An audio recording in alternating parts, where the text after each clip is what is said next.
Please join us in welcoming Executive Vice President and Chief Revenue and Technology Officer of Marriott International, Drew Pinto, in discussion with Skift Senior Hospitality Editor, Sean O'Neill. Hey, Drew, thanks for being here. Of course, good morning. Good morning, everyone. Good morning. Thank you for having me. As our CEO, Rafet, and as Joe were just saying, one of our themes today at this summit is that you need to have good data in order to have good AI. And by good data, we mean being able to have cleaned up that data that plays well with each other, that's secure. And we can't think of a better example of that as a use case than what's happening with Marriott. Marriott is having the biggest tech transformation in its history, and the person in charge of that is Drew. So looking forward to our conversation today. Maybe if you could paint a picture for us first of like focusing on your employees, how are their lives going to be better once you get to this first phase of the new system? Sure. First of all, again, thank you so much for the time. Sure. Thank you so much for doing this. It's also a great setup. Yes, it's the biggest tech transformation we've ever done. So when I started in this job about 15 months ago, my hair was black. Now it's gray. So you know what I just signed up for. But no, in all seriousness, it's really exciting because we, like a lot of big companies, certainly in our industry, but in other industries, we have a lot of legacy technology. We have great ideas of exactly what we want to give to our customers. And we've done everything we can just about to try to get those experiences out in front of our customers and our associates too, right? Our people working in the hotels and all around the company. So it just keeps holding us back. And so we finally decided, okay, we're going to replace these legacy systems, but really in a vision of what the customer experience that we've designed that we want to provide to our guests and to our associates. So it's just really exciting. And in a way, it's almost like it's a really big means to an end, but it's a means to an end to get to the thing that we really want to do, which is have this amazing experience for our customers. In terms of some of the things that we're trying to do that's within there, what I tell the team and been trying also to say publicly to really encapsulate is, in this part of our business, we want to be a travel retailer. So we want to think like a retailer, we want to act like one, and we want to approach our business that way. So that means things like we have a lot of really great products in our company that we sell. Of course, the rooms, but we have experiences, restaurants and bars, golf, spa, yachts, homes and villas, you name it.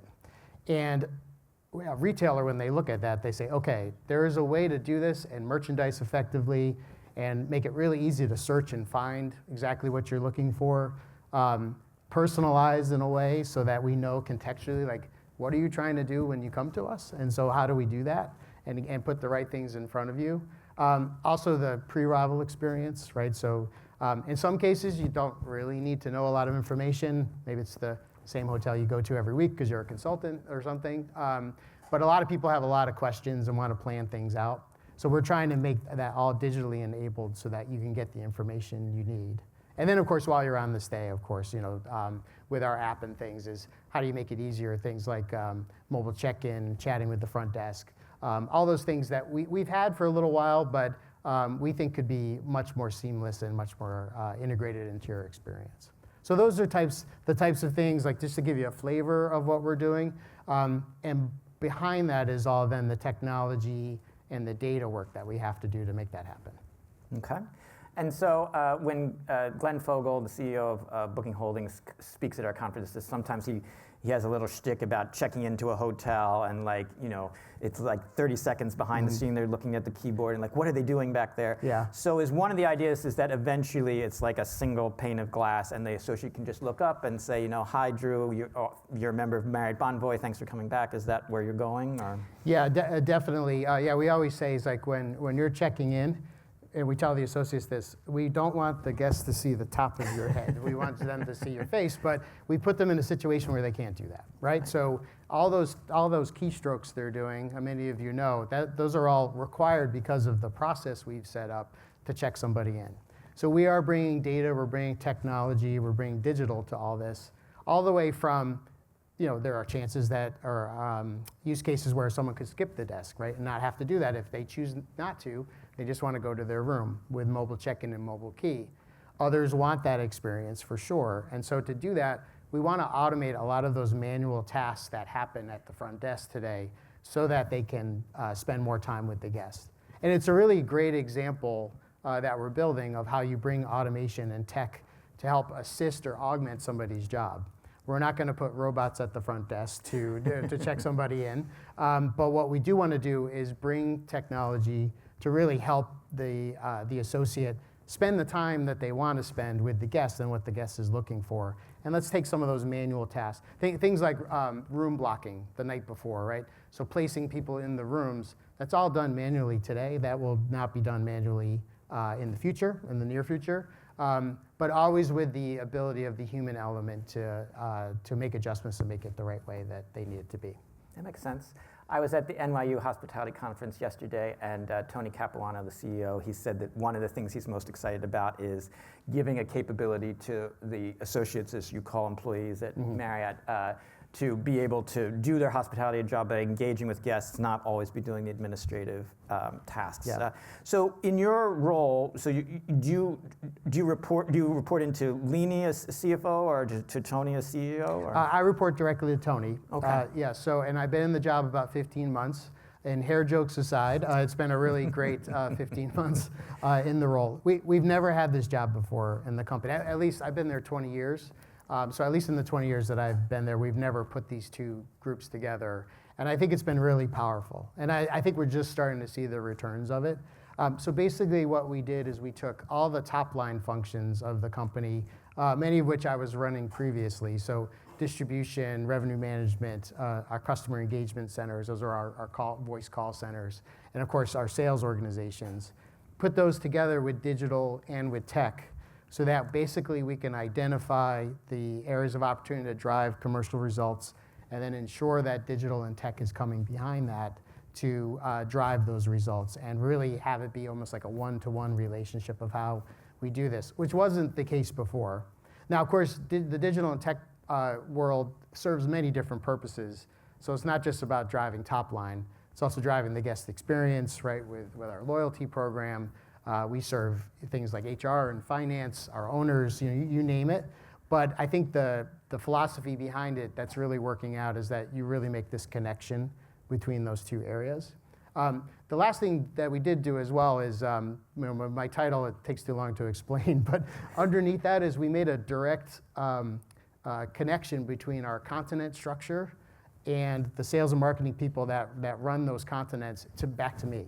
So that not only am I like in headquarters trying to figure out what we should do and listening to our stakeholders, but we get direct feedback and insight from our continents, given that we're growing so much and so fast outside the US, just to make sure that we're really meeting their needs with things like localization, using technology that is best in class in those countries, that type of thing. Okay. It's really exciting that you're at the top table now. Technology is now having a direct line to the CEO. Mm-hmm. So what are those conversations with Tony like? It's really been fantastic. I mean, when I got into the job, my number one concern was like, okay, so they gave me the title, but is digital and technology really going to be a company priority, right? Am I going to have to really advocate and educate? Because I've seen that over my 20 years. A lot of it was just getting like digital at the table. That was a lot of the effort. That has not been the case with him or the board of directors. There is full commitment to this area. And it's really been like a strategy shift. I mean, we have decided we're going to put more investment in this area. It's going to be a bigger priority. And we have to, right? Like digital and tech has become really essential to everything we're trying to do in our business. And so we're going through a full digital transformation, of which this is the project I was talking about is a part of it. But it's all based on a new philosophy of we're going to commit to this area. It's going to be front and center. We're going to continue to invest. And even though we're doing this big tech transition, that's not the end of it. It's going to continue on and on because it's really a new commitment from the company. Mm-hmm. So I'm really honored that I was able to come in at that time. That's why they made the job. And I've had full support, and it's really been great. That's cool. Expedia has had a tech transformation, and it has had some hiccups. It's sort of like dragged on earnings. There's sort of some risks that can be involved that you have to manage, but it is a very exciting opportunity to be making all these changes with innovation. I'm sort of interested a bit, like one of the things you're doing is you're changing your central reservation system. You're going to Amadeus. And one of the things that they can do is have what they call attribute-based booking. If you think about, you remember Mr. Potato Head or a Build-A-Bear, and you have the basic bear, and then you put on the dress or the mustache or the wig.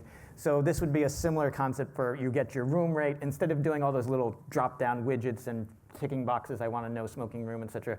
You start with a room, and then you every time you make an attribute that you change, I want to have a high floor, I want to have a jacuzzi, the rates will change and it'll be more dynamic. Yeah.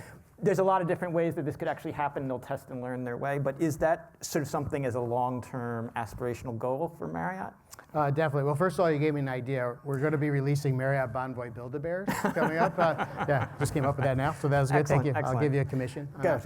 Everyone gets a cut in this industry. So. Yes, no, that's. We were actually one of the pioneers. I think we're a little bit ahead of our time. We tried to do attribute-based room selling with our existing reservation system, which is about 39 years old.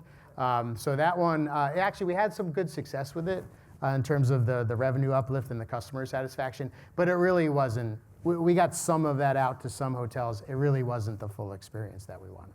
But yes, exactly what you're talking about is one of the components when I say we're going to be a travel retailer. This is what we're trying to do.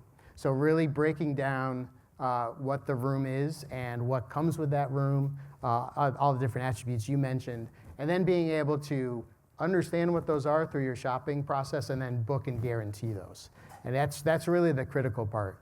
I know a lot of people in the industry have brought more content to the experience, but you need to be able to book and guarantee and know exactly what you're going to get.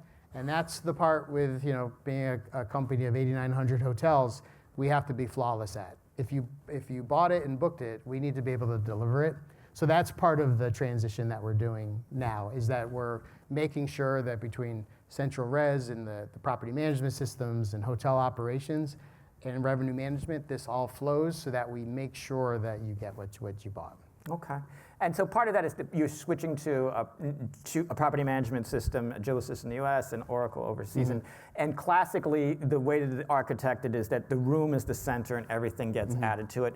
Eventually, years from now, in order to be able to do retailing, the customer becomes the center. Is that the broad concept? Yes, that is. Yeah. Again, because using that term travel retailer, can be a bit of a euphemism. What does that mean? But we're trying to capture all that logic of how someone approaches this from a customer standpoint, right? So the customer can buy a variety of products. We, as I mentioned before, we sell a lot of things that go along with the room or are part of a travel experience that aren't necessarily the room. So golf spa, restaurants, the other things I mentioned. We want to bring all those into the experience. So it's really easy to find those and book those. And at first we'll do it with a room, but then over time it's going to be more of a customer basket.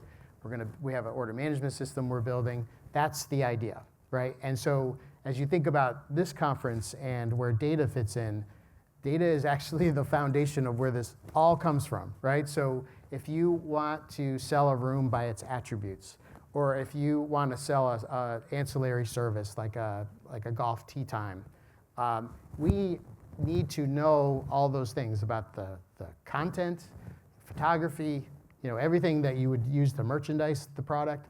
But then also we need to order and fulfill it, right? So we need to know inventory and all the stuff that kind of gets into the guts of it. That all starts with data, and we've recognized as part of this that the data has to be much more rich. Another thing we had to do as part of this, just to kind of show you the extent of what we're building, is we just launched a new property catalog, which sounds pretty boring, but it actually is not, because we've been able to expand the content we know about our hotels and about our rooms. That enables then our digital experts to go merchandise those things. And so this has been a big transition. Our hotels are super excited about this, because now all these things they wanted to tell customers about that they couldn't tell them because our old content management catalog was very limited and 30-something years old. Now we have a new one. So it's just, I share that more with you as an illustration of, if you're thinking about doing anything in this type of space, you almost have to start first, of course, with the customer experience, but then you have to say, what data am I going to need to make this work? because otherwise, you're just going to be bringing forward like old stale content that's really not that powerful. That makes sense. So if you have questions for Drew and Marriott, please put them in the app, and we'll get to them at the end. Okay. Now that we've talked about the data layer, data layer, let's talk about AI. So you have an AI incubator. What is that? So what we decided to do here, it's tricky, right? Big company, a lot of priorities, as you just saw. We have, quite the big project we have going on. But also, too, we want to have a portfolio mindset where there is some portion of our effort and investment that's happening in the research and development space. And so we, of course, chosen, given the importance of it, that AI be a part of that. So what we're looking at there is, so we've set up this incubator. We just changed the name to Gen AI Studio because people weren't really sure like what an incubator was.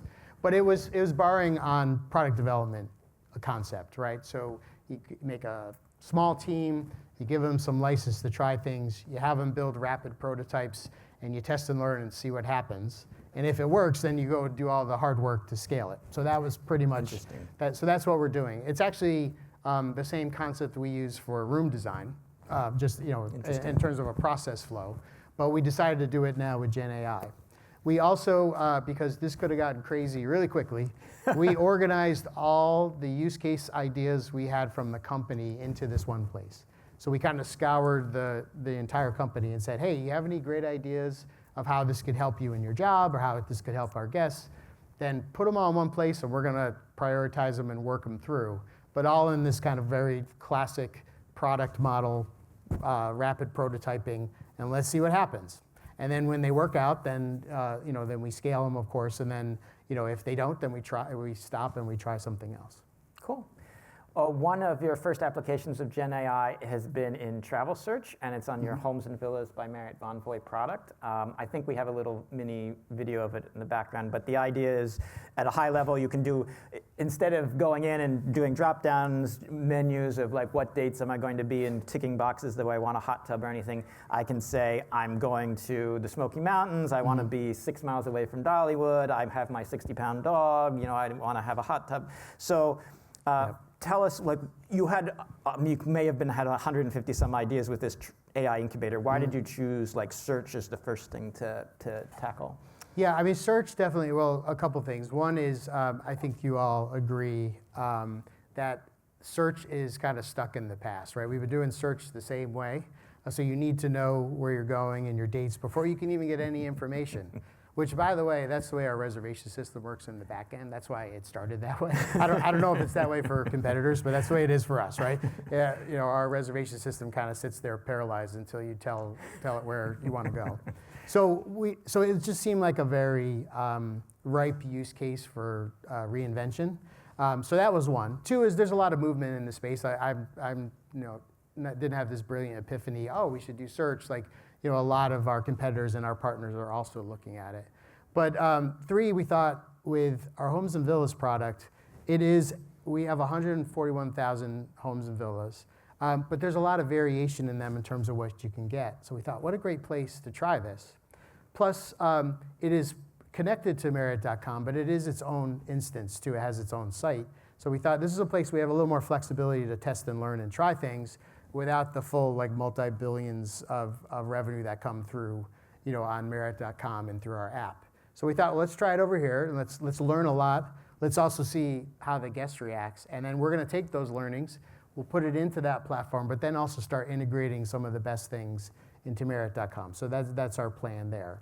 And it's been really great. Nitin is here, who has really been the mastermind behind this. You're going to hear from him in a couple hours. So I'm not going to steal his material because most of his material he told me anyway. So I'm going to respectfully let him tell you about it.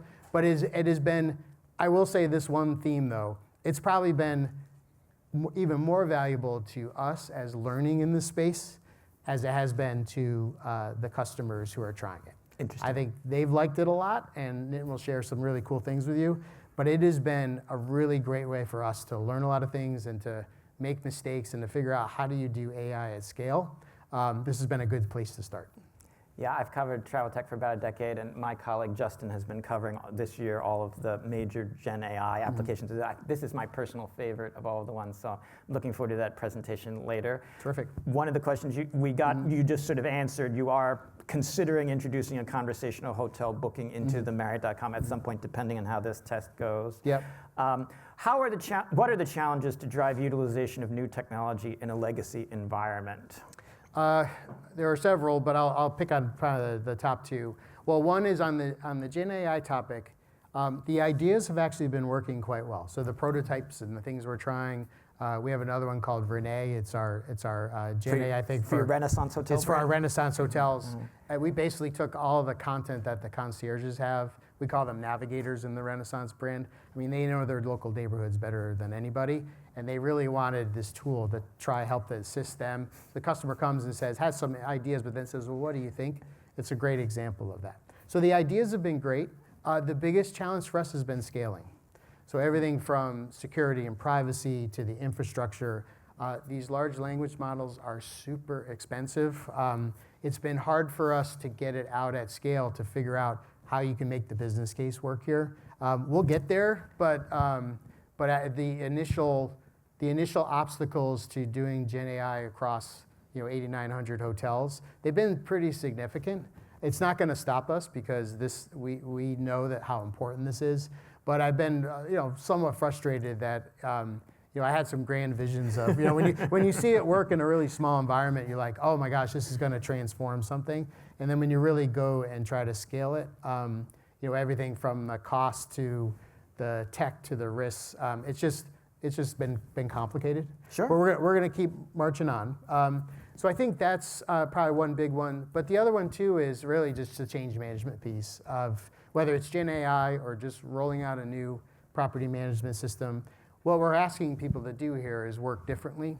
We believe that they're going to be working better, and that their jobs are going to be enhanced, or the customer experience is going to be improved. But there's a lot of resistance to the change, and it may not be active resistance. It's just you're used to doing it that way. Nitin will probably tell you in more detail, but one of the things we have noticed with the Homes and Villas product is most people are still searching by location. But in the natural language piece. So they go in and they say, hey, I want to go here. And some of it may be habit, some of it may be just most searches are location specific, and that's just the way it is. But like I said, we're learning a lot as we go. But I think like immediate adoption and transformation of some of these areas of business is probably a little bit too optimistic. I just think we have to keep marching on and just be patient for the change curve and for people to go through that. Okay, a couple lightning round questions. Sure, yeah. Are you planning for growing content, specifically user-generated content? Yes or no? Yes, certainly growing content for sure. So I mentioned that property catalog as one example, but we're going to expand the content we have for our hotels and for all these experiences for sure. User-generated, the answer is yes, but I don't have specific plans for that yet. But the intent is there. Again, just trying to figure out how you do that, but also in a safe and secure environment, make sure our brands are represented appropriately, things like that, right? So there's some complications with that, but certainly that's something that we're looking at and that we want to do at some point. Yeah. Cool. Yeah, the change management piece echoes what Rafet was saying earlier, talking about the problem of change and the FT piece. Well, Drew, you have your hands full. Thank you so much for explaining this. It sounds like a very exciting transformation that you're doing. No, thank you. Thank you for the opportunity, everyone. So thank you. Thank you so much.